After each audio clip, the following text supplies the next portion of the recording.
हम प्रभु परमेश्वर को धन्यवाद देंगे आज की सुंदर सुबह के लिए, इस सुंदर दिन के लिए जो बुधवार का दिन प्रभु ने हमें दिया है। आज मई की 17 तारीख है। परमेश्वर का धन्यवाद करते हैं कि परमेश्वर एक एक कदम पर हमें संभाले रखता है और हमने हर दिन उसके हाथ को देखा, हमने हर दिन उसकी सामर्थ को देखा। इसलिए आज की सुबह में मैं आप सभी का स्वागत और वेलकम करता हूं कि परमेश्वर ने हमें मौका दिया है और आज का सुंदर दिन दिया है ताकि हम उसकी महिमा करें। प्रियो, आज की सुबह इस वचन के द्वारा हम सब आशीष को प्राप्त करना चाहते हैं ताकि आशीष हम पर बनी रहे और हम प्रभु की महिमा कान बन सकें और जो परमेश्वर की योजना है उसको अपने जीवन में हम पूरा होता हुआ देख सकें। हमने देखा था 4 अध्याय की शुरुआत मसीह के प्रेरित, हम प्रेरित होकर सेवा कर रहे हैं। परमेश्वर ने हमें इस लायक चुना, लेकिन आज वो कहता है चेतावनी। परमेश्वर मुझे और आपको चेतावनी देता है, हमें सावधान करता है ताकि हम सावधान हो जाएं और जो परमेश्वर की इच्छा है उसको अपने जीवन में प्राप्त कर सकें। इसलिए प्रियो, आज के दिन की शुरुआत हम प्रभु के इस वचन के साथ करना चाहते हैं। पहला कुरिन्थियों का 4 अध्याय 14, 15 और 16 पद को मैं आपके सामने पढ़ना चाहूँगा। यहाँ लिखा है, मैं तुम्हें लज्जित करने के लिए बातें नहीं लिखता, परंतु अपने प्रिय बालक जानकर तुम्हें चिताता हूँ। क्योंकि यदि मसीह में तुम्हारे सिखाने वाले 10,000 भी होते तो भी तुम्हारे पिता बहुत से नहीं, इसलिए कि मसीह यीशु में सुसमाचार के द्वारा मैं तुम्हारा पिता हुआ। 16 पद, इसलिए मैं तुमसे विनती करता हूँ कि मेरी सी चाल चलो। इसलिए मैं तुमसे विनती करता हूँ कि मेरी सी चाल चलो। हम प्रार्थना करेंगे और अपने सरों को झुकाएं और प्रभु परमेश्वर से हम आशीष को प्राप्त करें। धन्यवाद और स्तुति के योग्य हमारी सामर्थ्य परमेश्वर, हमारा हृदय आपके प्रति धन्यवाद से भरा है। प्रभु, आज की सुंदर सुबह के लिए जो आपने हमें दी है, धन्यवाद देते हैं प्रभु आपके गहरे प्रेम के लिए, धन्यवाद देते हैं आपकी दया के लिए, धन्यवाद देते हैं प्रभु आप हर कदम पर हमें संभालते हैं, बीमारी से, परेशानी से, कठिनाई से, दुख और मुसीबत से बचाते हैं, हर प्रकार के लालच से बचाते हैं, शैतान की चालों से बचाते हैं, ताकि परमेश्वर हम आपके साथ आनंदित होकर, खुशहाल होकर आपके नाम को धन्य कह सकें। हम बड़े आदर के साथ, दीनता, नम्रता के साथ प्रभु जी अपने आप को, अपने कमजोर निर्बल जीवनों को आपके हाथ में सौंपते हैं। प्रार्थना विनती करते हैं आपका हाथ हमारे साथ बना ले ताकि हम आपके नाम में प्रभु जी आगे बढ़ते जाएं, आपकी महिमा कान बन सके। हम प्रार्थना और विनती करते हैं प्रभु हमारे प्रदेश के लिए, प्रभु राजस्थान के लिए बड़े आदर के साथ इस प्रदेश को आपके हाथ में सौंपते हैं। आपके अनुग्रह की दृष्टि हम पर बनी रहे, आपका हाथ हम पर बना रहे। हम प्रार्थना करते हैं पिता परमेश्वर हमारे प्रदेश पर आपकी आशीष हो, इस प्रदेश को संभाले, प्रदेश की रक्षा करे। इन दिनों प्रभु जी जो गर्मी का मौसम है प्रभु, गर्मी में प्यारे परमेश्वर हमारे सारे भाई बहनों को संभाले। हमारे सारे श्रोताओं के लिए जो हमारे साथ इस YouTube चैनल पर जुड़े हैं, लिविंग क्रिश्चियन मूवमेंट फेलोशिप की मिनिस्ट्री के लिए हम आपको धन्यवाद देते हैं, आपकी स्तुति करते हैं। प्रभु जी आपने मैं इस लायक बनाया कि हम अपने भाई बहनों को प्रोत्साहित कर सके, उनको प्रोत्साहित करते हुए आगे बढ़ते चले जाएं और बहुतों के लिए आशीष का, आनंद का कारण बनते चले जाएं। हम बड़े आदर के साथ पिता परमेश्वर हमारे प्रदेश के मुख्यमंत्री अशोक गहलोत जी को आप क्या तुम्हें सौंपते हैं। जो जिम्मेवारी प्रभु जी आपने उनको दी है उसको उठाने की सामर्थ्य शक्ति प्रदान करें। हर प्रकार की परेशानी, कठिनाई, दुख और मुसीबत दूर की जाए, अंधकार की ताकत दूर की जाए, विरोधी ताकत दूर की जाए और आपकी उपस्थिति उनके साथ बनी रहे ताकि वो आपके नाम में प्रभु जी आगे बढ़ते चले जाएं और आपके नाम को धन्य कह सके। हमारे प्रभु जी प्रदेश के मुख्यमंत्री को आपके हाथों में सौंपते, आप उनकी भी रक्षा का, उनको अपनी सुरक्षा का एहसास दे ताकि सारी परिस्थितियों में पिता परमेश्वर आदर महिमा आपको मिल सके। हम बड़े आदर के साथ, दीनता, नम्रता के साथ पिता परमेश्वर अपने आप को आपके हाथों में सौंपते हुए इस विनती को अपने प्रभु, अपने धारकर्ता यीशु मसीह के नाम से मांगते हैं, आमीन।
होगा बंद, कुछ ना होगा फिर पछताने से,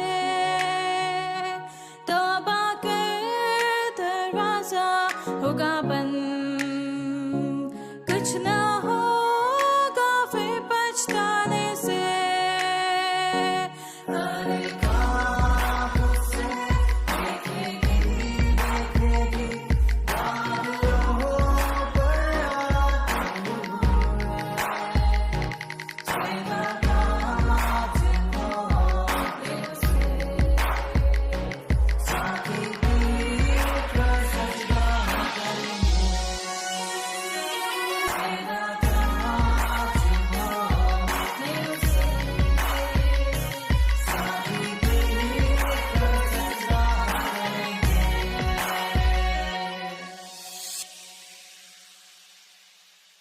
प्रियो, पौलुस आज चेतावनी दे रहा है, लेकिन याकूब भी एक चीज़ कहता है। पौलुस चेतावनी दे रहा है, याकूब 4:7 में एक चीज़ कहता है, शैतान का सामना करो तो वह तुम्हारे पास से भाग निकलेगा।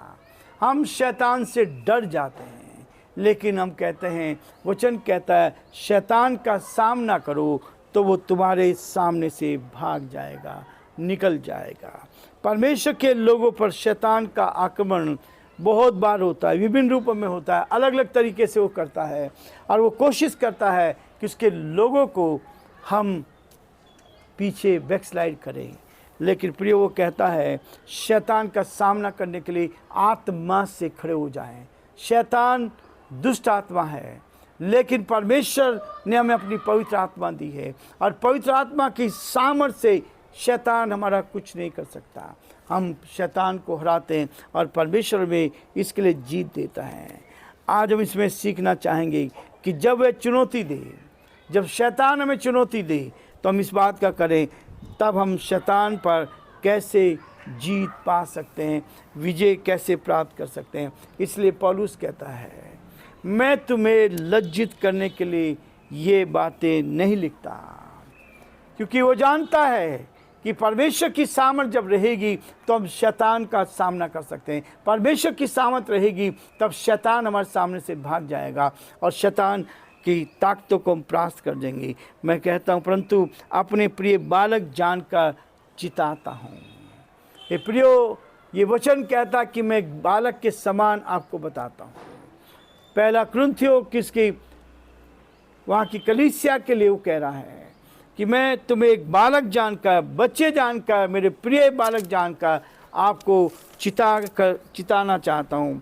क्योंकि यदि मसीह में तुम्हारे सिखाने वाले 10,000 भी हो, यदि सिखाने वाले 10,000 भी हो, लेकिन फिर भी कहता है तो भी तुम्हारे पिता बहुत से नहीं हो सकते। प्रियो, हमने प्रभु के नाम से जब सुसमाचार सुना, और जिस पहले प्रभु के दास से सुसमाचार दिया, वो हमारे आत्मिक गुरु निकले, जिनके द्वारा मैंने पश्चाताप किया, जिनके द्वारा मैंने अपने जीवन में शांति को पाया, वो मेरे आत्मिक पिता के रूप में हैं। और मैं धन्यवाद करता हूँ प्रभु के दास के लिए। प्रभु ने उनको बहुत बढ़ाया, और आज विदेश में जाकर वहाँ के लोगों को सुसमाचार का प्रचार करते हैं। जो एक बार मुझे मिले, उन्होंने मेरे से कहा कि कितने आनंद की बात है कि आज प्रभु ने मुझे चुना है ताकि मैं ऐसे लोगों को, जहाँ सुसमाचार पहले से था, ऐसे लोगों को मैं संदेश दे सकूं, ऐसे लोगों के बीच में सेवा कर रहा हूं। इसलिए परमेश्वर का धन्यवाद करते हैं कि परमेश्वर जिनके द्वारा हमने विश्वास किया, परमेश्वर उनको बहुत आशीष देता है, और आज मैंने भी इस आशीष को पाया है। 28 सितंबर 1980 को जब मैंने विश्वास किया था, उस विश्वास की कदर परमेश्वर ने की है। कई बार चुनौती हमारे जीवन में आती है, कई बार चुनौती हमारे जीवन में आती है। उन चुनौतियों का सामना हमें करना पड़ता है, और यदि आप चुनौतियों का सामना करके खड़े रहे तो परमेश्वर आपको उत्तम आशीष देता है। परीक्षा करने वाले के पास आकर कहा, शैतान ने यीशु की परीक्षा की और उसके पास आकर कहा, यदि तू परमेश्वर का पुत्र है तो इस पत्थरों से कह दे कि रोटी बन जाए।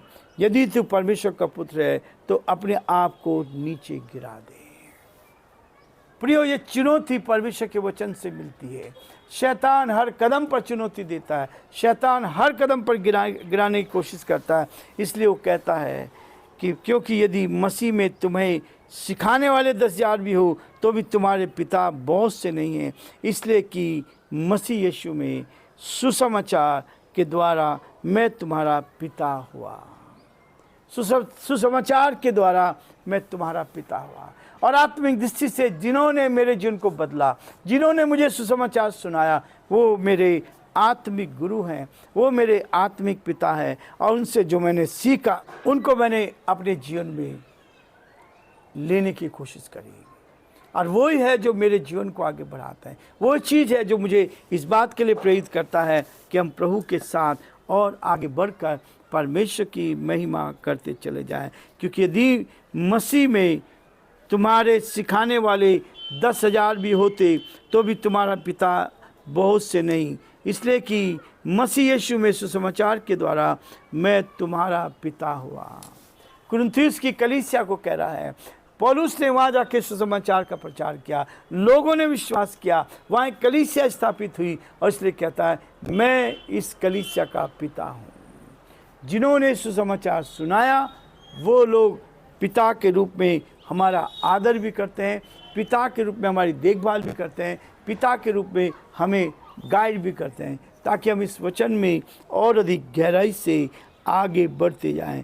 क्योंकि 15 पद कहता है, क्योंकि यदि मसीह में तुम्हें सिखाने वाले 10,000 होते हैं तो भी तुम्हारा पिता मैं ही हूँ, इसलिए कि मसीह यीशु में सुसमाचार के द्वारा मैं तुम्हारा पिता हुआ। 16 पद कहता है, इसलिए मैं तुमसे विनती करता हूँ कि मेरी सी चाल चलो। पौलुस ये कहता है कि जैसा मैंने परमेश्वर को खुश किया है, जब मैंने दमिश्क के रास्ते पर परमेश्वर की आवाज़ को सुना, उस आवाज़ को सुनकर मेरा जीवन बदल गया। और जब मेरा जीवन बदल गया तो परमेश्वर ने मुझे ग्रहण किया और परमेश्वर ने मुझे अपनी संतान बना लिया। इसके लिए परमेश्वर पिता का धन्यवाद हो कि हमारा परमेश्वर हमारी सहायता, हमारी मदद करता जाता है, ताकि हर परिस्थिति में हम उसकी महिमा कार बन सकें, उसकी महिमा कर सकें। प्रभु आप सबको आशीष दे और प्रभु का हाथ आपके साथ बना रहे। आज हम ये रुकना चाहते हैं ताकि कल फिर हम दोबारा जब आते हैं तो परमेश्वर की महिमा कर सकें।